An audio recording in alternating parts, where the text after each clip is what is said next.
It's July 5th, 2020, and welcome to episode 39 of the BABYMETAL podcast. We gather in the podcast Discord server on alternate weeks to discuss news and thoughts on the past and future projects of BABYMETAL. We invite you to join us, whether you're a longtime fan or have only just arrived. I am Paul, and I am joined by Kevin. Hello, everybody. And Garrett. Hey. So, last time Kevin couldn't make it, this time Callie can't make it, but at some point we'll all be here again. Someday. Yes. So, we thought we didn't really have anything to talk about, but it turns out that there still are kind of a lot of things on this list of topics in the document in front of us. So, I think we have decided that we're going to next time talk somewhat in depth about the song Headbanger and the stuff around this. So, prepare yourself for that for episode 40. But do your homework. That's right. Do your homework, everybody. Wash your hands. Let's see. So, recent news, things that have happened since we recorded last. And again, all of this stuff seems like it was a long time ago for some reason. But we had the Legend S stream. So that happened, I think, since we recorded, right? Yes. It was on the June 28th. Yeah, June 28th. Which, and I remember June 28th actually, that date is burned into my mind because that was the date when the Sun Also Rises show was, the announcement of Metal Galaxy, like all that stuff a year ago. Hard to believe it's been a year. Yeah. Time flew by. Yeah. So the stream was a little bit different this time, in various subtle ways, so the, one thing was that it didn't stick around. So you watched the stream and then it was immediately taken offline. So there was no 24 hours to watch it in other time zones. Not as many people watched. I think it peaked at around 40,000 at a time. I still feel like that's a sizable number of live viewers. Mm-hmm. Yeah, it's pretty good. But it makes me wonder why Tokyo Dome had so many more. Because it was the same time. I still was up at 4 o'clock in the morning, 5 o'clock in the morning to watch Tokyo Dome as it was Legend S. Right. Maybe the novelty has worn off.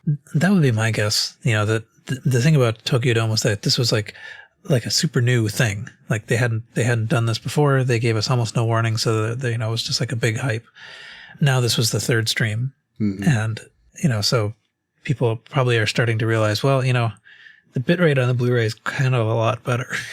Yeah.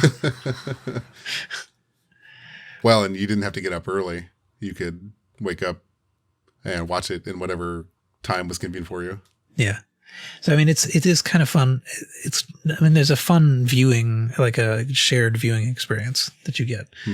And actually I think for the most part, I was watching it on YouTube, but I was not participating in the YouTube chat. I was participating in the Discord chat. Sure. So, it's kind of nice to have that synchronized.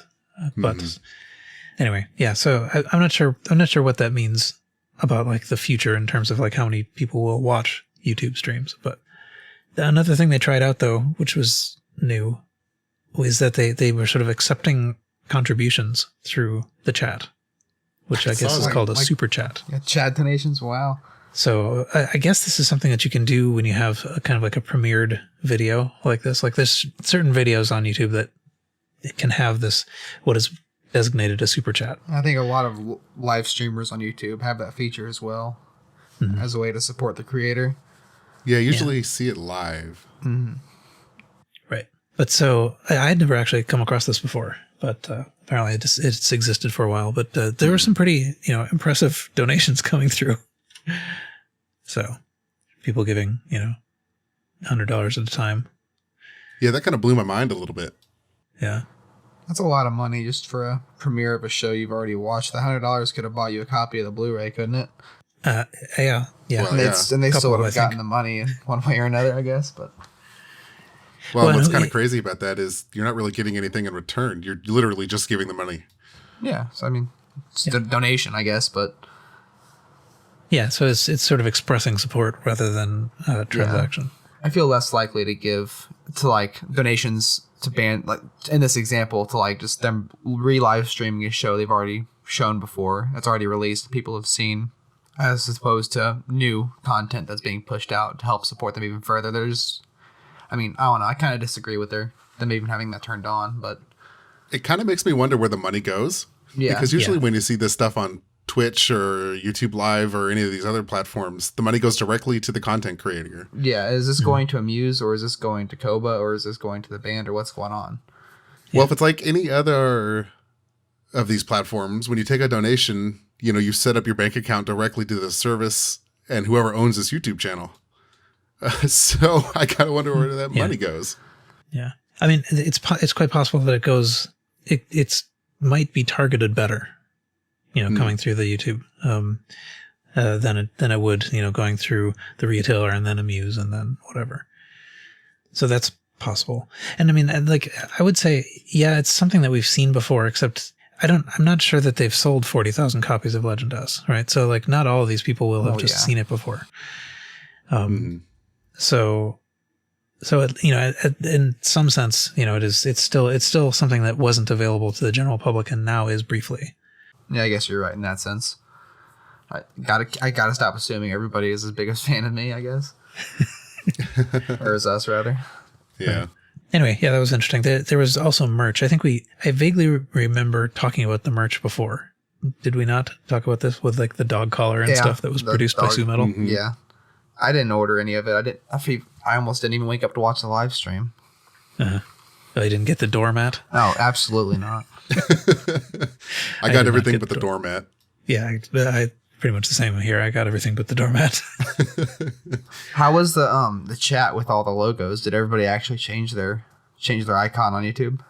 I don't know. Yeah, that was something that was sent out sort of earlier before it was a tweet or something. Yeah. And about a day in advance of the thing saying everybody should change their profile photo to have this basically the Legend S, XX circle incorporated into it.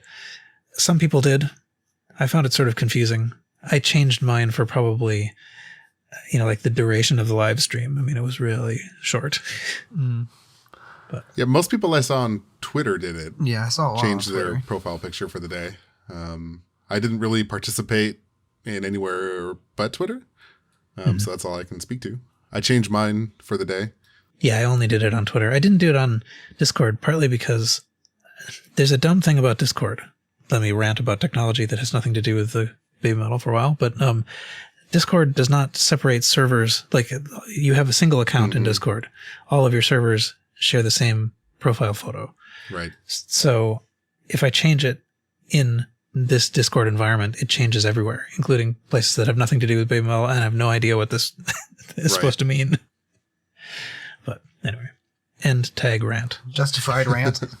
But yeah, no, I'm curious to see what the merch is like. And actually that kind of leads into another thing that's happening, which is that people are starting to get the Wembley stream merch.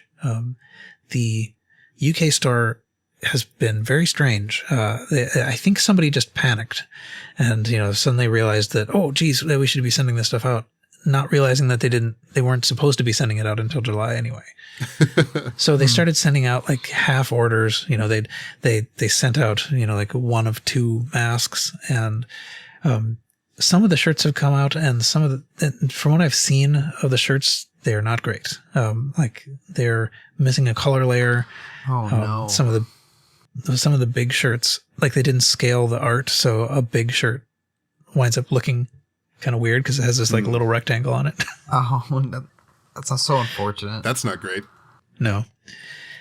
And it's pretty clear that that everybody's making their own. I mean, so they don't look like the Japanese ones. The masks in Japan look better.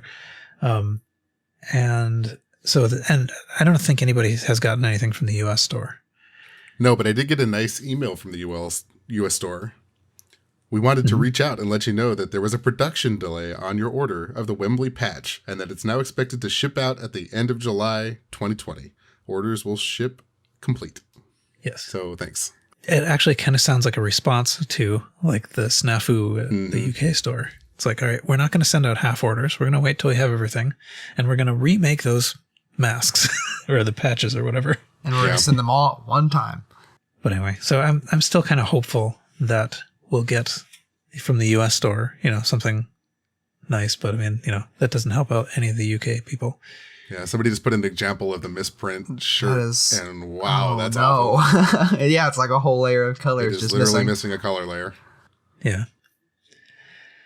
Yeah. So, I mean, it's kind of neat, but it would have been nice to, like, I wanted the good shirt. I mean, since we know what the good shirt looks like. I mean, they could also be, almost be considered collectibles, misprints. I mean, there can't be too terribly many BABYMETAL misprints. And if their merch is worth anything in the future, then... misprints and lots of other things are considered valuable, so you never know. Yeah, I mean, that's my train of thought with it. But on the other hand, I'd rather have if I'm buying a $45 shirt, I want it to be finished. Yeah, definitely. Yeah, I kind of wonder about that, because it's not like, I mean, the thing about a misprint is that it's usually rare, right? Mm-hmm. Like because it gets recalled or replaced or something. But with BABYMETAL, everything is rare. Misprints are not misprints. This stuff could have came down to human error for all we know. Yeah. Anyway, I think we've seen Japanese shirts. Yeah, that don't Osmart look like this. has been shipping. Not my Osmart order, but domestic orders have been shipping. Okay. Yeah, I didn't get anything for Wembley. I didn't get anything from them. But yeah, I ordered a second set of masks since they were limited to one. Oh, nice. Okay, let's see. Next thing. It is July 5th. Yesterday was July 4th, and that was Kobametal's birthday. So, happy birthday, Kobametal. 21 years old. Happy birthday. Yes. Next time you're in the US, you can drink. Exactly. Yes. So, BABYMETAL official did tweet kind of what you would expect. Mm-hmm. Yet another variant of the, Kobametal in the Galaxy theme. I wasn't paying that much attention to all of the stuff that sort of surrounded that. I don't know. Do either of you have a better accounting of what the fan art was and all that kind of stuff? I have a pretty good accounting. I can tell you that the amount of things I retweeted and saw was overwhelming. There was a lot of fan art floating around. Tons of fan art. Spectacular fan art. Yeah, it was exciting. It was a fun day on Twitter. Cool. Yeah, when I was seeing, I saw this photo that they tweeted, of like Kobametal in this like starburst gas cloud thing that they're always in. And I thought that this was actually just the same photo as the one that was on the lenticular card that came with the pre-orders. But I went and checked, and it isn't. It's a different. It may actually be a different underlying photo, even if it's the same basic like composition, or like a different photo shoot. Even I think. Mm-hmm. I don't know. For someone like Koba, who claims that want not to do the same thing over and over again and not to see the same thing twice or whatever, not showing this very well. Yeah. Oh, also, as a kind of like a preview note, Moa just turned 21. Headbanger just turned 8. So Headbanger was released on July 4th, 2012. I only learned that yesterday. I did not realize it was released on her birthday. Yeah. Happy birthday. So, but we will come back to that in more detail later. So we got some recognition from Sakura Gakuin, and Aiko Yamaida tweeted. I'm not sure who else officially did. Megumi. Yeah, that's right. I remember seeing something from her too. Okay. It feels like there should be more, like this should be, like we should have more to say about that, but I don't know. Omura put a little birthday cake. Yeah. Okay. The next sort of thing that happened was on kind of like a short notice, Amuse had this Heart Fest, Heart Festival thing or whatever, where basically a lot of different Amuse artists made little charity badges. It is in part to deal with the fact that they can't really do much else. It's actually sort of a charity for, medical workers. Right. But so there's, so a lot of different artists have badges. BABYMETAL had one, which had Susan Mo's signatures on it. Same signatures they've had since Budokan. Well, yes and no. It is the Heart Festival after all, so they emphasized with some red marker and made heart shapes. Okay. I don't feel 100% convinced that they actually participated in the creation of these signatures any time recently. But yeah, maybe not. They're there in spirit. But yeah, so there were a few. There were other badges you could, and a lot of people we would know from Sakura Gakuin too. So Ayaka Airi, Yuika from Night of Spica, Megumi. 1.5 had one, Hinata had one. Weirdly, I only found some of them by looking on the Japanese site. Like on the English site, they just weren't there. Yeah. Which is kind of stupid. So you could, I think they were 550 yen, I think each. So Yes. nothing too serious. But so I got a few of them and did not ship them to myself. I shipped them to Tenso to see if maybe there's something else I can ship with them, because like $40 is a lot for a couple little $5 badges. Yeah, the group of us here in the Bay Area pooled an order to do it to save on shipping. Yeah, it's a good idea. So they're just like little badges? Yeah. We spent $425 on badges between 6 of us. Yeah, that's pretty cool. That's impressive, sir. Yeah. Yeah, I'm trying to remember. I don't even I think I probably got 3 of the BABYMETAL ones, but only one of like a number of the other ones. And each order comes with like the one you ordered and then an Amuse Fest, Heartfest badge too. So you're going to be able to like build a whole room out of those. We have a lot of badges coming. Anyway, it was neat. It was a very short turnaround time between when it was announced and when they became available. I think they're probably still available though. Yes, they are. What else? Oh, last time we talked a bit about the Legend Metal Galaxy, the one set having a bit of merch that the fans would vote on in some way. That vote has happened. Anyone want to describe the vote?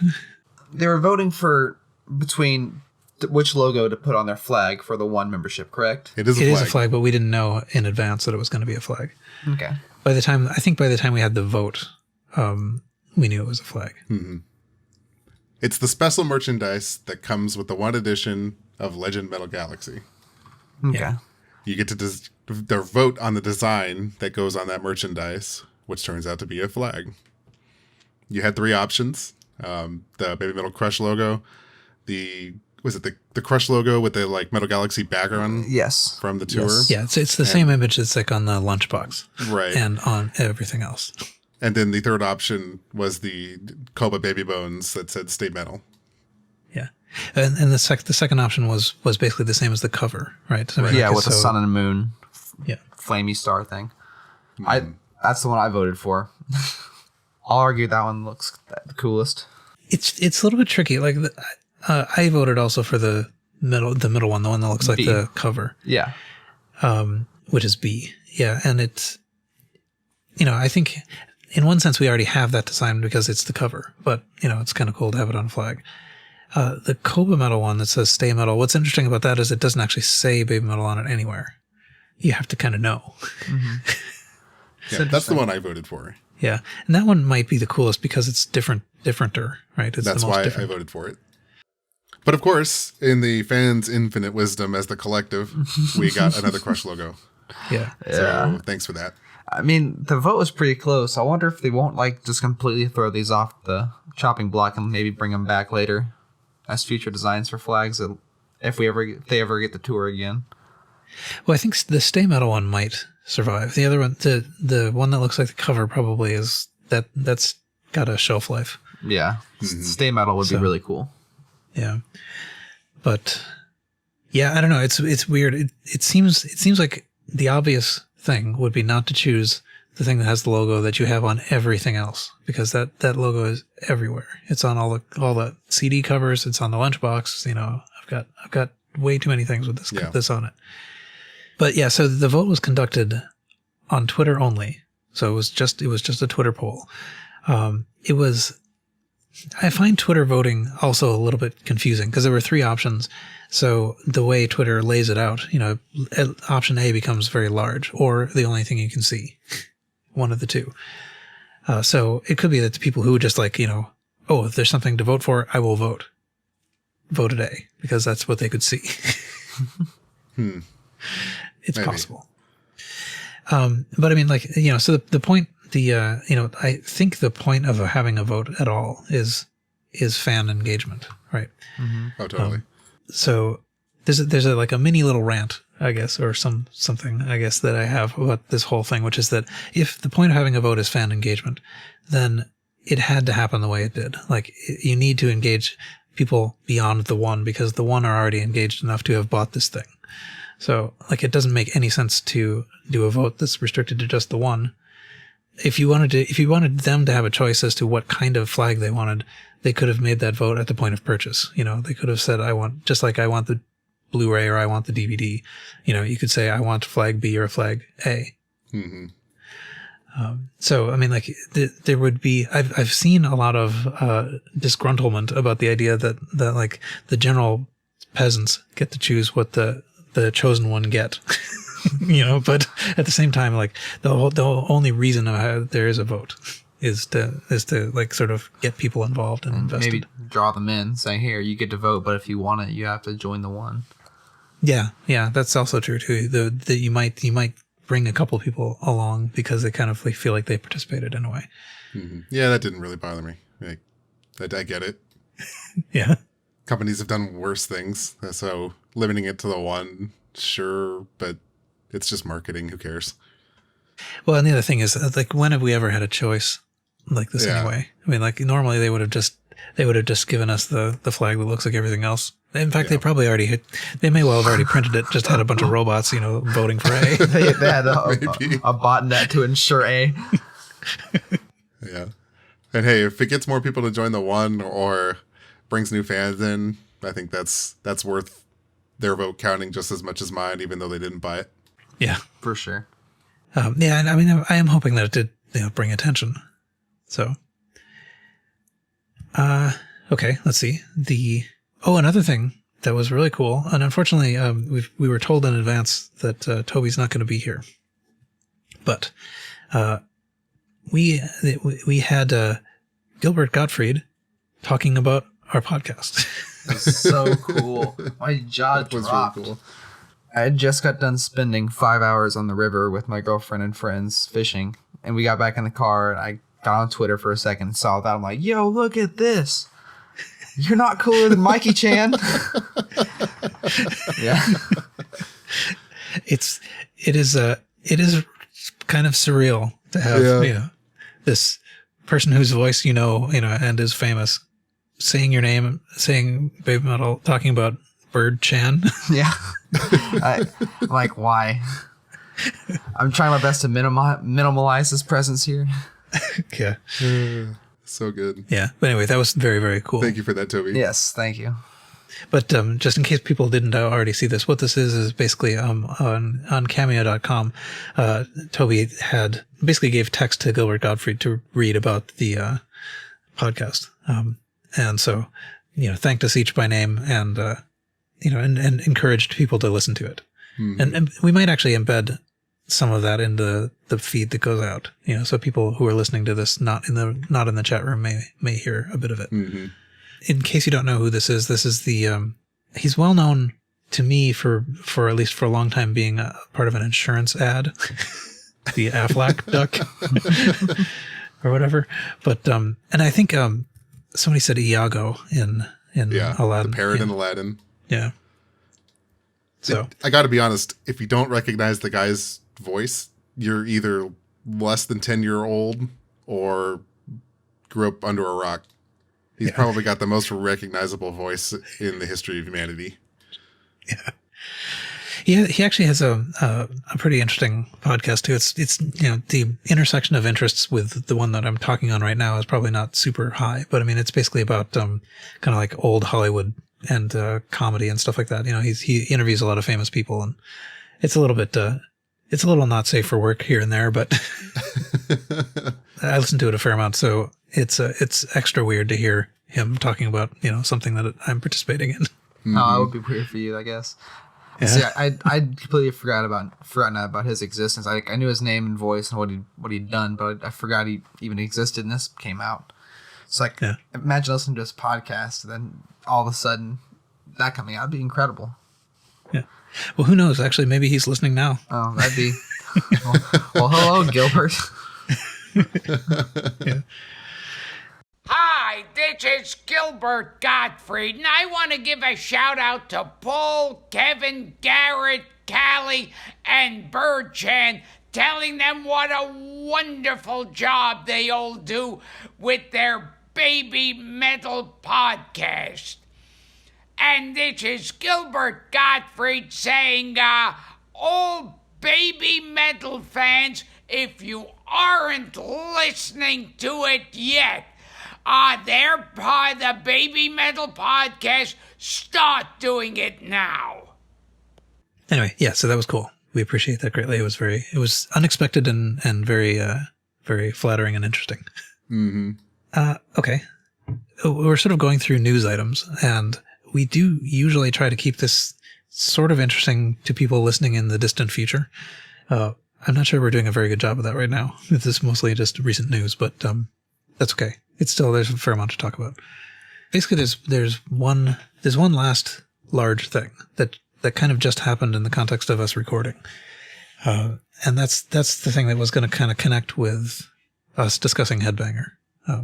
But so just, as we're recording yesterday, Oricon Music published an article about supporting the Rokumeikan club in Tokyo. And it has basically an interview with Kobametal, which there's like a video interview and a printed article that goes along with it. So what did maybe someone else can sort of describe that? Sure. So it's, like Paul said, it's about Rokumeikan.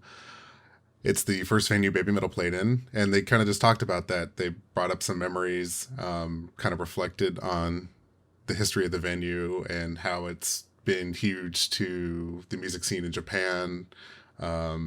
It's kind of seen as a launch pad for successful bands that have come out of Japan, like X Japan, now Baby Metal, things like that. And they start talking about how the music scene in Japan and worldwide has been completely crushed by the pandemic, which leads into maybe some news we can get into discussing here. Mm-hmm. About how Koba wants to do something to get back to the venue, to make sure it doesn't go under and that it survives the pandemic. I mean, that's sort of the thrust of the article is like, this is a national treasure. This venue, this has launched X Japan. This is, it's super iconic. And it's really important for the metal scene. I was sort of trying to think of an analog, and I don't know if this is apt, but there's a club, or was, I think, a club in New York City called CBGB's.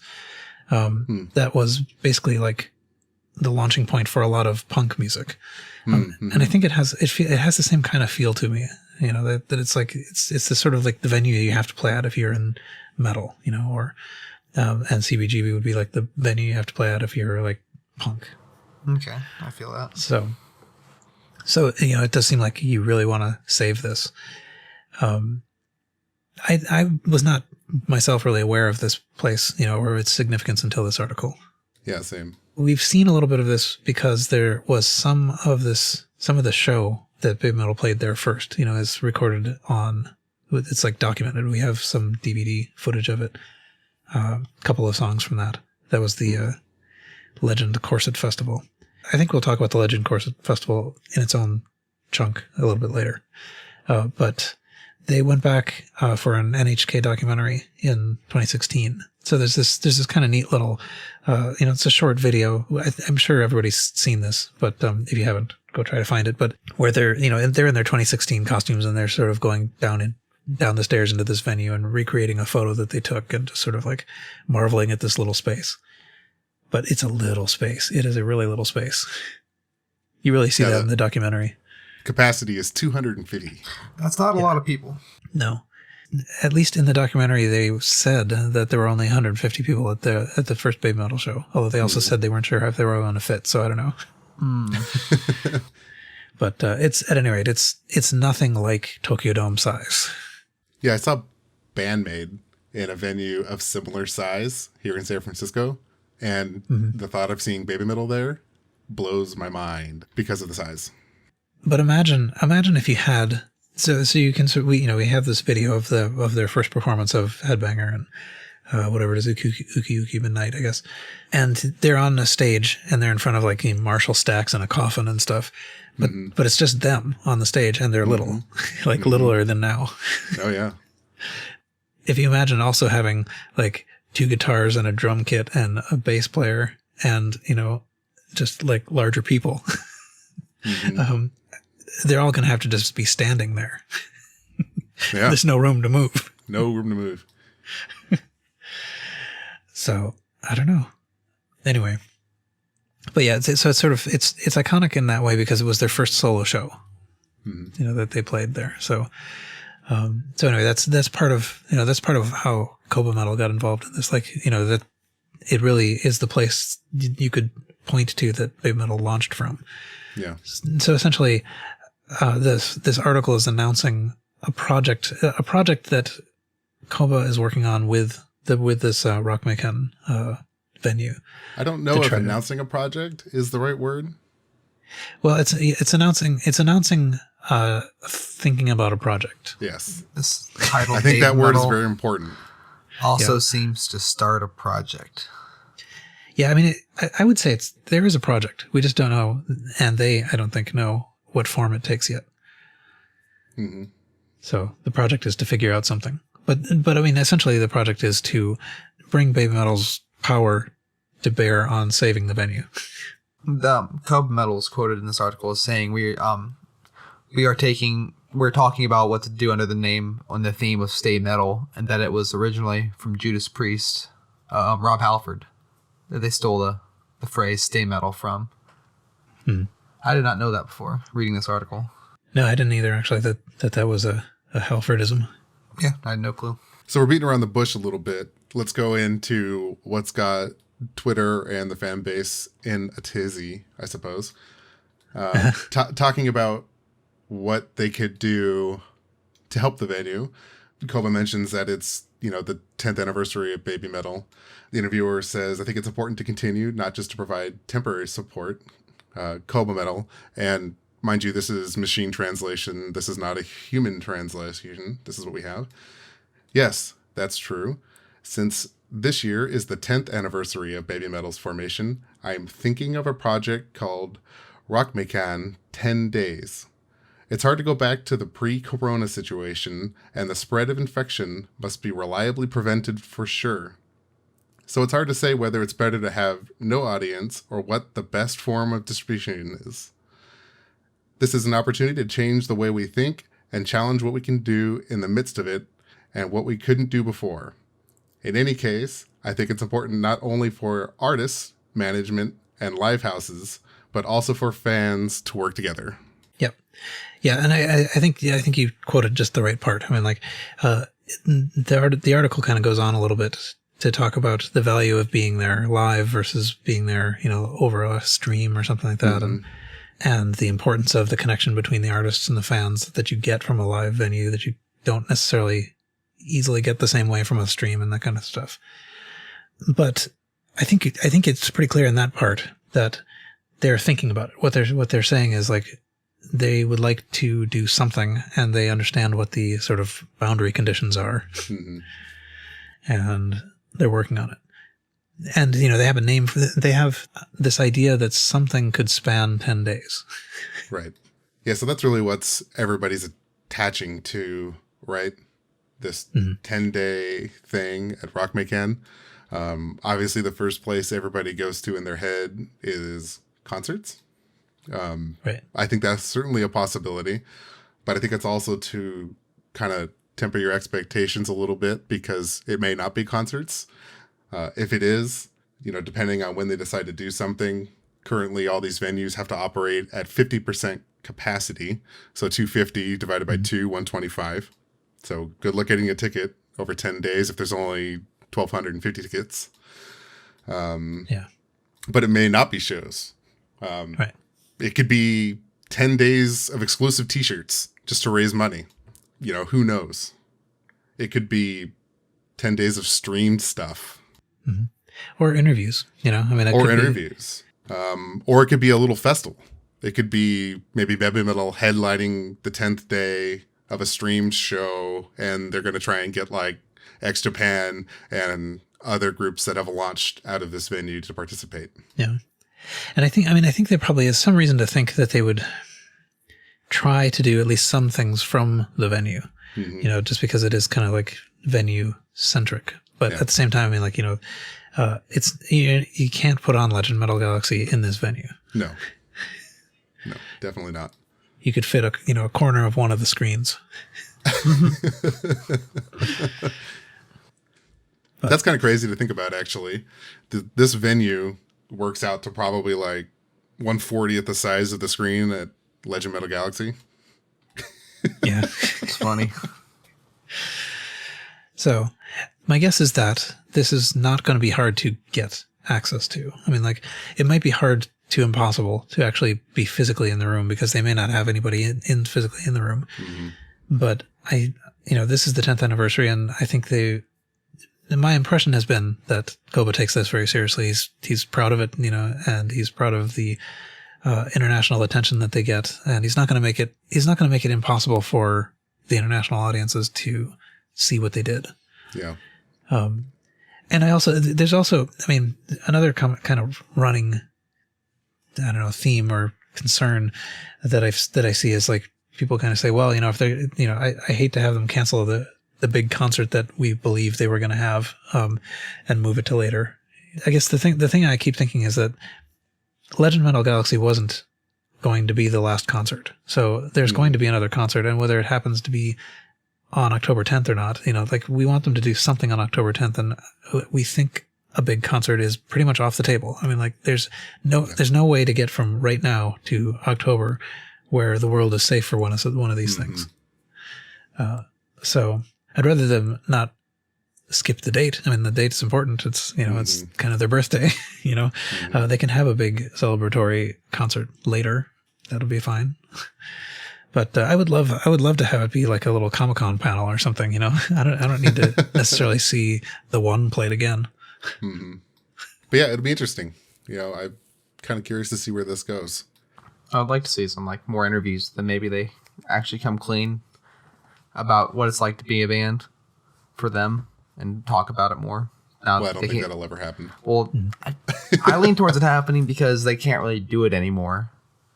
And maybe that'd be a way for them to express how they feel about the whole situation too, because maybe they want to talk about it. Yeah, I don't think that'll happen while they're probably under not. contract with the Muse. I also think that the future is not that far away. I mean, like, there will be a time when concerts happen again. Mm-hmm. It's not like it's over. So like, I think just dealing with sort of short-term unhappiness about not being able to play is not really where they'll focus. Yeah. But I think it would be, nevertheless, if they were going to sort of shift their image in some way, it would be neat just to have a little bit of a, I don't know, amnesty on the curtain and just sort of talk with the Kami band, talk with Koba, talk with, Mikiko, and then sell it all on Blu-ray at a great expense. And have fans vote on the cover. Yeah. Yeah, I mean, that is one thing I was thinking about for this 10-day thing. If they decide to do shows with a 125-person audience, at that point, it becomes a fundraiser. They could charge 100,000 yen to get in for 125 people or something like that, and they'd still probably sell it out, and they would raise a ton of money for this venue. Yeah, no, that's true. And I suppose they could probably do a combination kind of thing. I mean, like, they could have such a fundraiser that is streamed, so you pay a premium to actually be in the room. Exactly. Perhaps you could say that they've been setting this up for a long time. They've got concerts where you can only go if you're, wearing face paint. Mm-hmm. And so it doesn't seem that weird to have a concert where you can only go if you're wearing like a gas mask. That's not too unreasonable. Yeah. Well, and they've been streaming these shows, right? That could be a test the waters, as it were, to see what their turnout would be like in this streaming environment. Yeah, and I think that's probably at least part of it. I think they're not replicating the conditions exactly. Right. They're getting a drop off in viewership because it's no longer new and that kind of stuff. But I mean, I think at least with the Tokyo Dome one, they got a pretty good sense of like the hunger that was there and the audience that would be there. And if it was new, I mean, even if you average all three streaming events, there were 57,000, something like that. So yeah. And if you made it a kind of a pay event and it was new content and not, like new as it happened, I think many of, maybe not all 50,000 would pay. You know? I think a conservative, you cut that number in half if you put a paywall on it. You're still talking 20,000 people paying what, $10 to $30 maybe for a stream. Right. That's still raising a significant amount of money for, Yeah. If it's at this venue, their cost to run the show is going to be a fraction of what any of their last shows have been over the last 10 years. True. Though, I mean, I guess that is one possible advantage of having put so much of their show into a backing screen. That can go anywhere. Yeah. As they showed when they played in like a similarly sized place in Sweden, right? Yeah. So.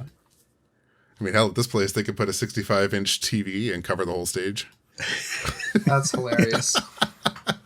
So, I mean, I guess this is the speculative part, but I mean, like, I guess I'm really interested to see what happens. I wonder if we're going to have to wait till October to know. I mean, yeah, I'm sure we would know a little bit in advance anyway, just of something happening, but I kind of got the sense from reading this article that things were a little more urgent than that. Like, this place needs help now, not October. Yeah. Well, and somewhere in the article it said that the venue, Rokumeikan, they're wanting to produce their own shirts with their logo on it, it said, to produce revenue. I wonder if there'll be some kind of collaboration with them and BABYMETAL having their own signature line of shirts through the venue. Could be. Yeah, could be. I don't know. I'm sort of in the middle on my feelings about this particular venue, just because, like, I'm happy to save it. I think it's great, but at the same time, I don't feel that personally responsible for saving it. Yeah, I agree. Like, I would support them to a certain extent. I guess it's basically where I am. If I have to pay for the live stream to see what goes on there during these 10 days, I'll do it. Yeah, and probably, I would buy a collaboration shirt. I don't think I would buy a venue-only shirt. Yeah, so I agree. Yeah, I don't know, probably not. But that would be a game time decision for me, probably. Yeah, let's see. So the other thing that I think fits in here, that maybe I can sort of move us to, which was I guess you could kind of say is the topic of this episode, where it is 80% other stuff and 20% topic. Would be the Legend Corset Festival. So that's, we've sort of mentioned this already, but that is basically the first show, the first solo live show that they did. And that was in this venue, the Rokumeikan venue, July 21st, 2012. The show was centered around the release of the Headbangers single. So the point of it was basically just, it was like a release event. Mm-hmm. One of the reasons it was called the Legend Corset Festival was that it essentially, in order to get in, you had to buy the special edition of the Headbanger single, which had a neck brace in it. So everybody had these little sort of neck braces to wear. Mm-hmm. And that special edition thing is actually pretty cool. Maybe we'll describe it a little bit more later, but it's this sort of like weird Egyptian themed thing. I don't quite understand how it fits in. But it's the same kind of design that they had on that, on the box that Sue, brings down from the air in the ceiling in the video. But yeah, so if you bought this thing, you would get a little code that you could go to the internet and like buy your ticket with. I think I have this thing, and I have that little piece of paper, and I have the code, but I can't read it. But I can't read any of the instructions. So I'm assuming that's what it does. It actually comes with a very funny, also like a little instructions/warning use of the actual neck brace. So it has very funny illustrations of like how not to wear it over your eyes and how not to make it so tight that you choke and stuff like this. That's great. I don't believe that there's any footage of the entire show anywhere that we know. I mean, I think this was before easy fan cams were available. Yeah, there's like a 10-minute digest or something. I think digest might be the best word to describe it. That's the only thing I've ever seen from it. Yeah, on the Ujime Dami Zetai Z edition, or Z edition if you prefer, of the the single, there was a DVD with it, and that had 2 songs from this, Headbanger and Uki Uki Midnight. Headbanger was pretty much just a straightforward, presentation of the show, of the song. And then Uki Uki Midnight was it's a little bit more like a video. So it's sort of intercut with some backstage stuff. I'm sure everybody's seen these, but it's them, making shushing gestures and whatever, looking cross-eyed at their nose. But anyway, yeah, I mean, so if you know what I'm talking about, it's that show. It's on that little stage with that little audience. Mm-hmm. I mean, one of the things that's not good about it is that there's no space in the venue for cameras either. Right. So the video is not great because they've got basically like a fisheye lens at the front to try to get this whole stage in, and a little bit of stuff, a couple of cameras in the back and stuff. But it's not great to have both cameras and an audience in. So another, sort of ding against the idea of having a streamed show from there with an audience. I counted 4 cameras, like a stationary fisheye at the center stage, 2 flanking cameras for close-ups, and 1 up in the rafters. Yeah. It really gives you a sense of just how small this place is. It's just kind of cool to look at, right? You get 10 minutes of video. In the context of what we just talked about, X Japan, hugely popular worldwide, started there. BABYMETAL started there. If I had done my research, I would have been able to list off more. But it's an important venue to the Japanese metal scene, right? And it's cool that BABYMETAL started there. It's cool that Koba wants to try and save it. Mm-hmm. It's just a cool thing. There's a whole bunch of history I didn't really realize was associated with this venue. The sort of like parallel track with X Japan continues. You have to be like willfully ignoring things to do not see that Koba's trying to do whatever X Japan did. I mean, essentially, I'm assuming that essentially what this is like X Japan is sort of like the canonical, the sort of like the metal band on which they're doing their misinterpretive modeling, right? It's. I've always thought that the BABYMETAL concept was essentially sort of like what a little kid not quite perceiving things accurately would get out of watching X Japan. Right. But anyway, yeah. So it makes sense that Koba would try to start there, mm-hmm.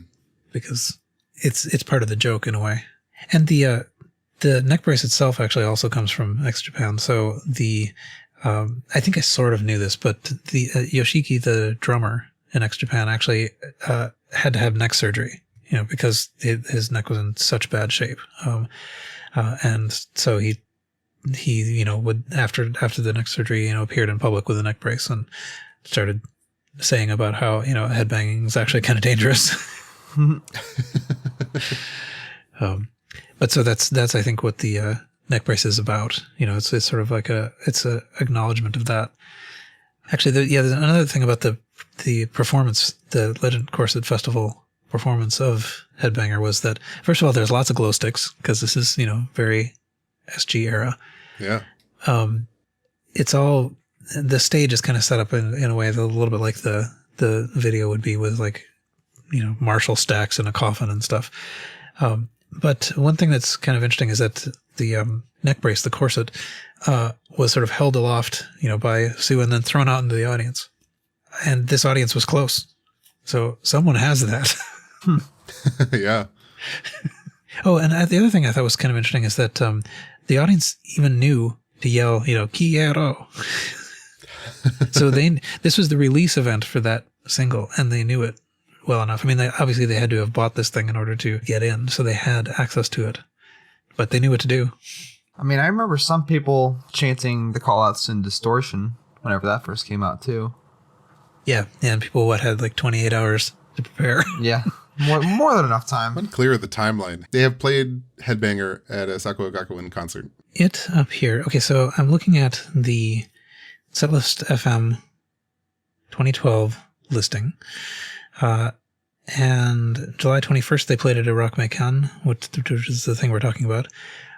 But it was played several times before that. July 14th, July 8th, July 7th, June 23rd. June 23rd seems to be the first instance of this being played. Tower Records, I don't know what that is. Announcement. They played Doki Doki Morning, Ijime Dame Zatai, and Headbanger world premiere at Tower Records. So people had a chance to have heard it before, I suppose. There's a ton more stuff to say about Headbanger, but we'll save that for next time. Mm-hmm. But yeah, the point of the Legend Corset Festival was was basically, it's essentially the Headbanger release event, even if it wasn't actually the first time it was played. And it was at this venue that Koba is, now trying to save. And I think there were people had even in jest said, oh, well, maybe the 10th anniversary event is going to be, held at this venue. Yeah. Just because it's kind of like a funny joke because it is unbelievably small. It's actually pretty funny in that NHK documentary where they were going back, in 2016 to look at this venue. You watch them kind of going down the stairs and like their heads barely clear the ceiling, and these are short people. I can see myself leaning over at a 90-degree angle just to make it up. Japan has some crazy small concert venues. Believe it or not, I've been in smaller. Uh-huh. I think the smallest show I've been to, I saw a group play with about an audience of 20 to 30, 25, somewhere in there. It was literally a closet. My living room is bigger. Uh-huh. Yeah, it does feel like that's getting into just like someone's party territory. Which, those are fun to play too. I've been in a band that played at people's parties, but, it's not quite the same thing.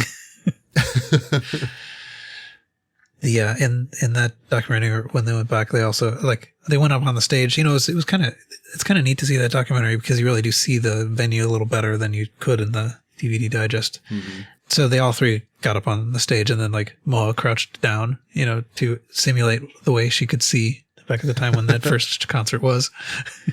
Sue commenting on it that this is the height from which you saw that scene. Mm-hmm. It's pretty good. It's a pretty cool documentary. That whole documentary, that's the same one that has the interview with Marty Friedman in it as well. Mm-hmm.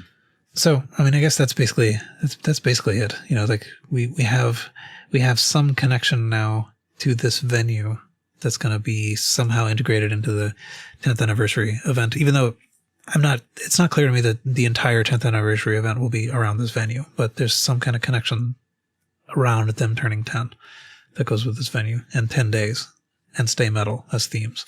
Just to be clear, there's the possibility of that. None of that is confirmed. It's all speculation based on the sentence I read about 10 minutes ago.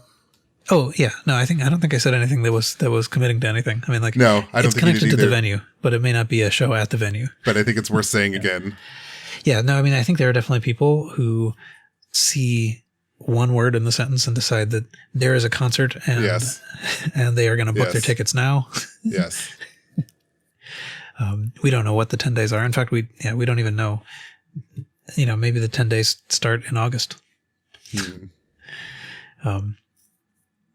But yeah, I think I'm still pretty optimistic, even in the current world situation. I'm pretty optimistic that the 10th anniversary happenings are going to be impressive and epic and make me happy, right?